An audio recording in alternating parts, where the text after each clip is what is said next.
NCRPO kakasuhan at sisibakin sa pwesto ang 10 sa 28 police commanders sa Metro Manila na iniimbestigahan dahil sa umano'y kapabayaan ng kanilang mga tauhan. Brigada Jigo Custodio, ibrigada mo! Brigada!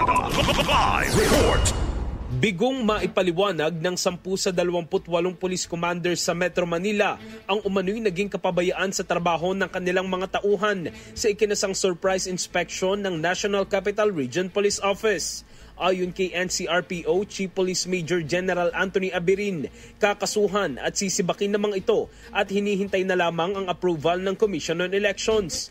Lusot naman ang 18 pang police commanders na iniimbestigahan matapos ma-justify kung bakit nadat ng bakante ang mga police assistance desk ng kanilang mga tauhan sa kasagsagan ng inspeksyon.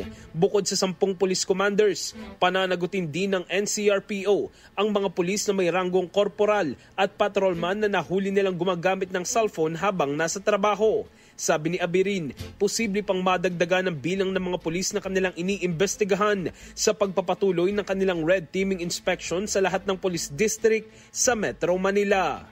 In the heart of changing lives, ako si Brigada Jigo Custodio ng 105.1 Brigada News of Manila, the Music News Authority. Ang bahaging ito ay hatid sa atin ng PowerCell Soya Coffee. Masarap araw-arawin.